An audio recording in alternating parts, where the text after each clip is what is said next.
Episode की शुरुआत एक फ्लैशबैक से होती है। लोगान और क्लिंटन दोनों ही एक साथ मिलकर काम किया करते थे और वो सप्लाई बॉक्सेस को रोड पर छोड़ने का काम कर रहे थे। लोगान को तभी एक अनजान औरत सेरीना का कॉल आता है। सेरीना लोगान को बताती है कि वो इस वक्त माइल मार्कर 65 के पास एक सप्लाई स्टेशन में मौजूद है और उसे एक जॉम्बी ने पकड़ लिया है। उसे अब उन लोगों की मदद की जरूरत है। लोगान के अपने ट्रक के अंदर फ्यूल खत्म होने वाला था। वो क्लिटॉन से कांटेक्ट करने की कोशिश करता है ताकि वो सेरीना की मदद कर सके, लेकिन उसका क्लिटॉन से कांटेक्ट नहीं हो पाता। तब वो अकेला ही सेरीना की मदद करने के लिए गैस स्टेशन की ओर दौड़ने लग जाता है। लोगान गैस स्टेशन में पहुंच जाता है। वहाँ वो देखता है कि जॉम्बीज ने सेरीना को बहुत बुरी तरह से बाइट कर लिया था। जॉम्बीज लोगान को देखकर उसके ऊपर अटैक करने के लिए आ जाते हैं, लेकिन लोगान तुरंत ही उन्हें मारकर गैस स्टेशन के बाहर आ जाता है। लोगान सेरीना को नहीं बचा पाया था। वो इसके कारण बहुत ज्यादा दुखी हो जाता है। लोगान की नजर तभी रोड के ऊपर पड़ती है और उसे घोड़े के ऊपर बैठे हुए कुछ लोग अपनी ओर आते हुए दिखाई देते हैं। घोड़े पर बैठे हुए लोगों का ग्रुप लोगान के पास पहुंच जाता है। उन लोगों की लीडर अपने आप को इंट्रोड्यूस करती है। उसका नाम वर्जीनिया था। वर्जीनिया लोगान से पूछती है कि क्या उसी का ग्रुप लोगों की मदद किया करता है। वर्जीनिया को सेरीना की डेथ के बारे में पता चलता है और वो लोगान के सामने कंडोलेंसेस देती है। वर्जीनिया लोगान को क्लियर करती है कि वो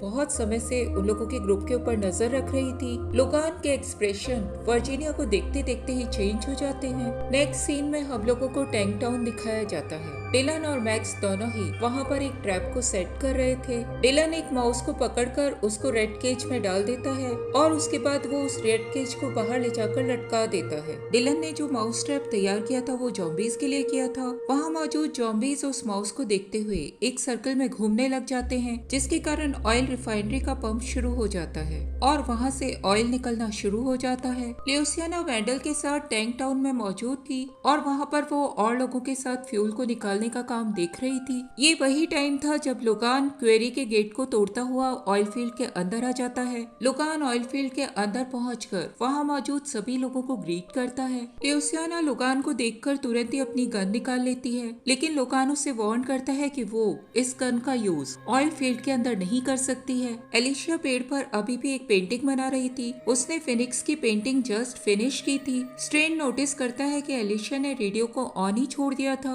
जिसके कारण उन लोगों का फ्यूल खत्म हो गया था। एलिशिया का मानना था कि वैस उन लोगों के बीच हुई बातों को सुन रहा होगा और उनसे कांटेक्ट करने की कोशिश करेगा, लेकिन स्ट्रेन मानता था कि वैस की फिलॉसफी उन लोगों के लिए अलग थी। तभी उन लोगों को रेडियो पर एक और लड़की जेनिस का मैसेज आने लग जाता है, जो कि उन लोगों की मदद चाहती थी। एलिशिया तुरंत ही जॉन और जून से कांटेक्ट करती है और उन्हें जेनिस के मैसेज के बारे में इन्फॉर्म कर देती है। जॉन और जून एलिशिया को बताते हैं कि वो लोग लोगान और उसके क्रू से डील करने के लिए ऑयल फील्ड की ओर जा रहे थे। एलिशिया जॉन और जून की बातें सुनकर स्ट्रेंट के साथ जेनिस की मदद करने के लिए आगे बढ़ जाती है। टैंक टाउन के अंदर लोगान ल्यूसियाना के पूरे ग्रुप को नील डाउन करवा देता है। लोगान उन सभी लोगों को क्लियर करता है कि उसने उन ऑयल फील्ड्स की लोकेशन एल के रिकॉर्ड किए गए टेप के थ्रू जानी थी। ल्यूसियाना लोगान को क्लिंटन के जनरल्स दे देती है और वो उसे उन जनरल्स को एक बार पढ़ने के लिए कहती है। ल्यूसियाना का इरादा था कि लोगान क्लिंटन के जनरल्स को पढ़कर अपना इरादा बदल देगा, लेकिन लोगान क्लिंटन के जनरल्स को लेकर तुरंत ही उन्हें आग के अंदर फेंक देता है। लोगान इसके बाद ल्यूसियाना से गैस बनाने का तरीका पूछने लग जाता है, लेकिन ल्यूसियाना गैस बनाने का मेथड उसके साथ शेयर करने से मना कर देती है। लोगान रोली से कांटेक्ट करता है और उसे तुरंत ही टैंक टाउन आने के लिए कहता है। रोली टैंक टाउन की ओर रवाना हो जाता है, लेकिन रास्ते में एक ब्लॉकेज के कारण वो वहीं पर रुक जाता है। रोली उस ब्लॉकेज को क्लियर करने के लिए नीचे उतरता है, तभी सारा उसे अपने गन पॉइंट पर ले लेती है। ट्वाइट भी उस वक्त सारा के साथ वहाँ पर मौजूद था।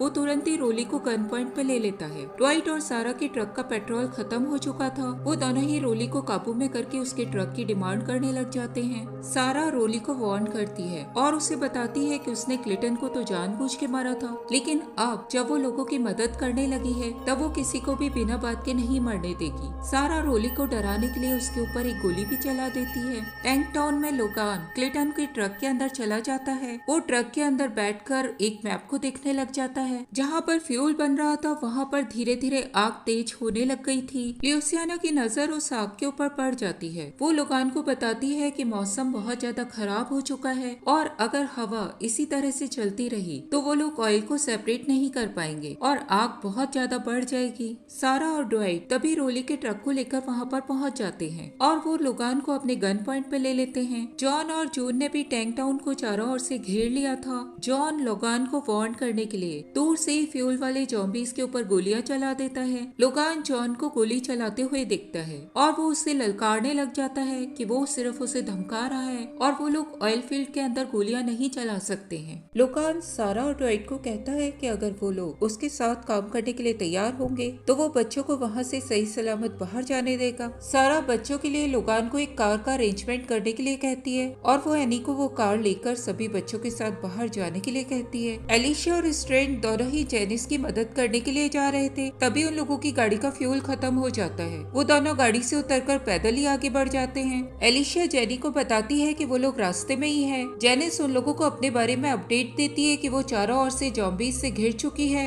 एलिशिया जेनिस को केयरफुल रहने के लिए कहती है और वो वहाँ से आगे बढ़ते वक्त मॉर्गन और एल को भी रेडियो पर मैसेज करके जेनिस की पोजीशन के बारे में बता देती है। लोगान अपने पुरानी फ्लैशबैक की बातों को याद करता है और वो सारा और वेंडल को बताता है कि अगर उन लोगों ने क्लीटॉन की रिग को नहीं चुराया होता तो उसने गैस स्टेशन पर सेरिना को बचा लिया होता। लोगान उन लोगों को बताता है कि उस इंसिडेंट के बाद उसने लोगों की मदद करना छोड़ दिया था और इसीलिए वो आज उसके सामने इस तरह से खड़ा हुआ है। जून उन लोगों से रेडियो पर कांटेक्ट करती है और उन लोगों को रेडियो पर बताती है कि जॉम्बीज चारों ओर से ट्रक टाउन की तरफ आ चुके थे। जॉन ट्रक टाउन के बाहर मौजूद बहुत सारे जॉम्बीज को मारने लग जाता है। कुछ जॉम्बीज क्लिफ से नीचे गिर जाते हैं और वो ट्रक टाउन के अंदर क्राउल करने लग जाते हैं। ट्रक टाउन के अंदर लगी हुई आग भी बहुत ज्यादा भड़क जाती है। लोगान का क्रू वहाँ के हालात को देखकर लोगान से उस जगह को छोड़कर बाहर चलने के लिए कहता है। लोगान उस जगह को छोड़कर जाने से मना कर देता है। तब लोगान का क्रू उसे वहीं पर छोड़कर चला जाता है। ड्वाइट भी अपने कई लोगों के साथ ट्रक टाउन से बाहर निकल जाता है। सारा तुरंत ही लोगान के पास पहुंचती है और उसे बचाने के लिए ट्रक के अंदर लेकर आ जाती है। जेनिस एलिशिया को एक बार फिर से रेडियो पर कांटेक्ट करती है और उसे बताती है कि वो माइल मार्कर 65 के रेडियो स्टेशन पर बहुत बुरी तरह से फंस चुकी है। लोगान भी रेडियो पर जेनिस के मैसेज को सुन लेता है और वो माइल मार्कर 65 के नाम से चौंक जाता है। लोगान जेनिस को इंस्ट्रक्शन देता है कि उसे वहाँ पर एक गन मिलेगी जिसके अंदर एक बुलेट है। लोगान जेनिस को उस बुलेट का यूज करके अपने आप को मारने के लिए कहता है। लोगान को अचानक ही बहुत सारे जॉम्बीज की और उसके बाद एक गन शॉट की आवाज सुनाई देती है।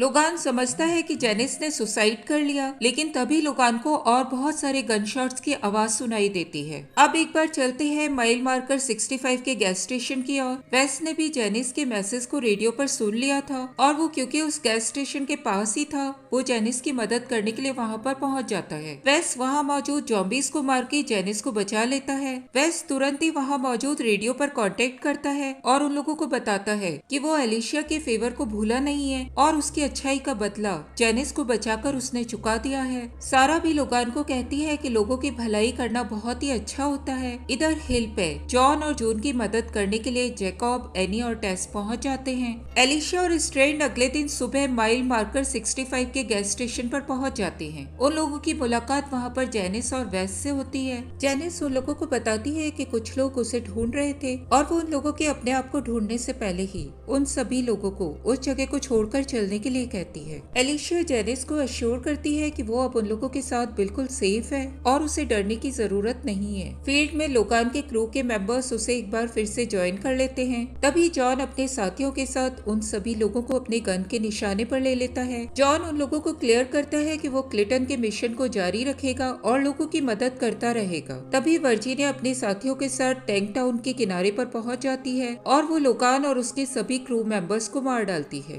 वर्जीनिया उन लोगों को क्लियर करती है कि वो बहुत दिन से उन लोगों को वॉच कर रही थी। वर्जीनिया ड्वाइट को भी क्लियर करती है कि वो शेरी को ढूंढने में उसकी मदद कर सकती है। वर्जीनिया जून को कहती है कि वो एक अच्छा सा घर ढूंढने में उसकी मदद कर सकती है। वर्जीनिया सारा और वेंडल से उस ऑयल फील्ड को चलाते रहने के लिए कहती है। सभी लोग वर्जीनिया की बातों को मानने से मना कर देते हैं। तब वर्जीनिया अपने आदमियों को इशारा करती है कि वो उन सब लोगों को मार दे। ल्यूसियाना जो कि वर्जीनिया की सब बातों को सुन रही थी, वो वर्जीनिया के सामने एक ऑफर रखती है कि अगर वर्जीनिया वर्जीनिया उसके सभी साथियों को वहाँ से जाने देगी, तब लूसियाना उसके लिए गैस बनाने का काम जारी रखेगी। वर्जीनिया लूसियाना के इस ऑफर को मान लेती है। वो वहाँ मौजूद सभी लोगों को एक बार फिर से वार्न करती है और उन्हें कहती है कि उसका ऑफर उन लोगों के लिए हमेशा के लिए खुला है। अगर उन लोगों को कभी भी उसकी जरूरत हो वो उसे कांटेक्ट कर सकते हैं। मॉर्गन अपनी रिकॉर्ड की गई टेप्स को वॉच करता है जिसमें उसने अपनी वाइफ और अपने बच्चे के बारे में इंटरव्यू दिया था।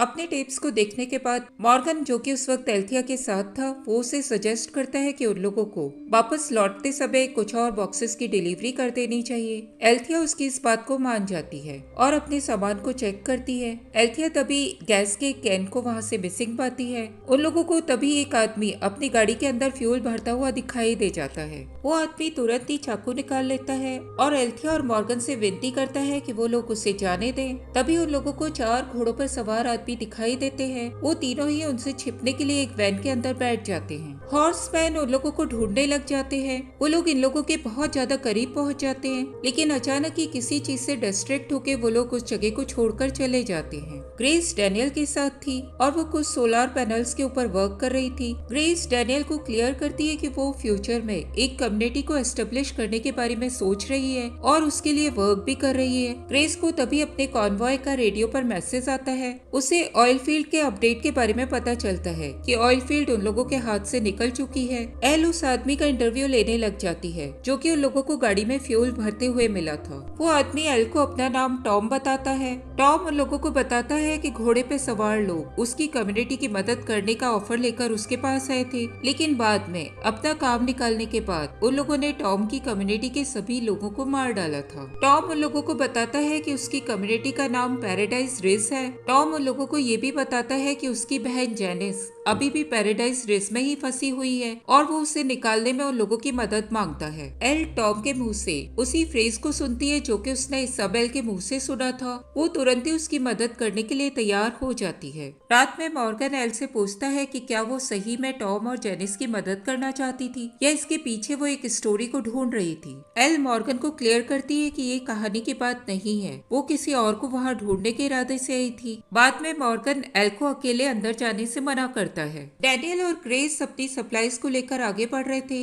लेकिन तभी उन लोगों का ट्रांसमिशन लॉस्ट हो जाता है क्योंकि उन लोगों के ट्रक के अंदर सप्लाईज बहुत ज्यादा हो गई थी। ग्रेस डैनियल को वहीं पर रुकने के लिए कहती है। मॉर्गन एल्थिया के साथ अपार्टमेंट कॉम्प्लेक्स में पहुंच जाता है। वो लोग एक जॉम्बीज को गार्ड का ध्यान अटकाने के लिए भेज देते हैं और चुपचाप अपार्टमेंट के अंदर घुस जाते हैं। उन लोगों को तभी घोड़े पे आते हुए कुछ लोग एक टैंकर के साथ दिखाई देते हैं। मॉर्गन और एल्थिया पहचान जाते हैं कि वो ऑयल टैंकर उन्हीं लोगों का है। मॉर्गन ट्रक को इंस्पेक्ट करने के लिए वहीं पर रुक जाता है, जबकि एल्थिया इसाबेल की खोज में अंदर की ओर चली जाती है। डैनियल ग्रेस को बताता है कि स्किट मार्क के अलावा एक टाइम में उसके पास कोई भी नहीं था। तभी उन लोगों के पास बहुत सारे जॉम्बीज आने लग जाते हैं। डैनियल और ग्रेस उन जॉम्बीज से बचने के लिए एक और भाग लेते हैं। डैनियल के हाथ से बहुत सारे विनाइल रिकॉर्ड्स वहीं पर गिर जाते हैं और जॉम्बीज के नीचे दबकर वो क्रैश हो जाते हैं। मॉर्गन पैराडाइज रिज के घर के अंदर पहुंच जाता है। वो वहाँ पर जेनिस की खोज करने लग जाता है। एल को वहाँ पर कुछ इन्वेंट्री बोर्ड और लोकेशन मैप्स दिखाई देते हैं। मॉर्गन का सामना वहाँ पर एक जॉम्बी से होता है। मॉर्गन तुरंत ही उस जॉम्बी को बालकनी से नीचे फेंक देता है, लेकिन वो जॉम्बी नीचे गिरते गिरते एल को भी अपने साथ नीचे गिरा लेता है। एल और जॉम्बी दोनों ही स्विमिंग पूल के अंदर गिर जाते हैं। मॉर्गन तुरंत ही स्विमिंग पूल के अंदर जंप लगा देता है और वो उस जॉम्बी को मार डालता है। मॉर्गन और एल्थिया स्विमिंग पूल से निकलने लग जाते हैं। तभी चारों ओर की लाइट्स ऑन हो जाती है और वो लोग वर्जीनिया और उसके आदमियों से घिर जाते हैं। वर्जीनिया मॉर्गन और एल को बंदी बना लेती है और अगले दिन सुबह वो उससे मुलाकात करने के लिए जाती है। वर्जीनिया मॉर्गन को अपना इंट्रोडक्शन देती है और उन लोगों को बताती है कि वो उन लोगों की सभी टेप्स देख चुकी है। मॉर्गन वर्जीनिया से जेनिस के बारे में पूछता है। वर्जीनिया मॉर्गन को बताती है कि टॉम के जाने के कुछ समय बाद ही जेनिस भी वहाँ से चली गई थी। वर्जीनिया मॉर्गन को बताती है कि लोगान के अलावा उसके सभी दोस्त बिल्कुल सेफ हैं। वर्जीनिया मॉर्गन को बताती है कि वो एक कम्युनिटी को बिलोंग करती है और मॉर्गन को उसकी कम्युनिटी में आकर एक साइकोलॉजिस्ट से मिलना चाहिए क्योंकि वो अपनी फैमिली को खोने के बाद बहुत ज्यादा परेशान हो चुका है। एल तुरंत ही वर्जीनिया की बातों को बीच में काट देती है और उससे हेलीकॉप्टर्स के बारे में पूछने लग जाती है। वर्जीनिया को एल के मुंह से हेलीकॉप्टर के बारे में सुनकर बहुत ज्यादा आश्चर्य होता है। वो एल की बातों को समझ नहीं पाती और उसे उसे कोई रिस्पॉन्स भी नहीं दे पाती। वर्जीनिया मॉर्गन और एल को सोसाइटी के गेट के पास ले जाती है। वो मॉर्गन को उसकी स्टिक भी दे देती है। मॉर्गन की स्टिक को उसके कारपेंटर ने रिपेयर कर दिया था। वर्जीनिया मॉर्गन को ऑफर देती है कि वो कभी भी अपने साथियों के साथ उसकी कम्युनिटी को ज्वाइन कर सकता है। मॉर्गन और एल वर्जीनिया को इग्नोर करके वहाँ से बाहर निकल जाते हैं। डैनियल ग्रेस के साथ उन जॉम्बीज से बचने के लिए एक रेस्टोरेंट के अंदर चला जाता है। वो ग्रेस को बताता है कि उसने वो रिकॉर्ड चार्ली के लिए इकट्ठे किए थे क्योंकि चार्ली ने उसे उसके अकेलेपन से निकालने में मदद की थी। डैनियल ग्रेस से वादा लेता है कि अगर उसे कुछ हो गया तो वो चार्ली का पूरा ध्यान रखेगी। ग्रेस डैनियल को कहती है कि वो मॉर्गन की मदद करना चाहती है। ग्रेस को वहीं पर एक गिटार दिखाई दे जाता है। ग्रेस उस गिटार को देखकर डैनियल को सजेस्ट करती है कि वो लोग चार्ली को उस गिटार को सिखा सकते हैं। डैनियल और ग्रेस दोनों ही मिलकर एंड ऑफ द लाइन गाना गाने लग जाते हैं। मॉर्गन और एल दोनों ही टॉम से आकर मिलते हैं। टॉम उन दोनों को मुसीबत में डालने के लिए उनसे माफी मांगता है। मॉर्गन और एल उसे अश्योर करते हैं कि वो लोग जेनिस को जरूर ढूंढ के निकालेंगे। एल बाद में मॉर्गन को क्लियर करती है कि उसे ऐसा लगा था कि इसाबेल का वर्जीनिया की कम्युनिटी से कोई न कोई कनेक्शन होगा और वो उसी की तलाश में वहाँ पर गई थी। मॉर्गन एल को क्लियर करता है कि अब उन लोगों को अपने पास्ट को टेप के ऊपर बताने की जरूरत नहीं है। ये कहकर मॉर्गन शायद ये शो करना चाहता है कि अब उन लोगों को आगे बढ़ने की जरूरत है। मॉर्गन उसके बाद रेडियो पर ग्रेस से कांटेक्ट करता है और उसे बताता है कि वो उससे बहुत जरूरी बात करना चाहता है। मॉर्गन की रेडियो को डैनियल पिक करता है और डैनियल मॉर्गन को बताता है कि ग्रेस बहुत ज्यादा बीमार है। ग्रेस मॉर्गन से रेडियो पर बात करती है। ग्रेस मॉर्गन को कहती है कि वो उसे एक बार मिलना चाहती है, लेकिन अब उसे ऐसा लगता है कि उसके पास समय बहुत कम है। डैनियल मॉर्गन के साथ अपनी लोकेशन शेयर कर देता है और वो ग्रेस को संभालने लग जाता है।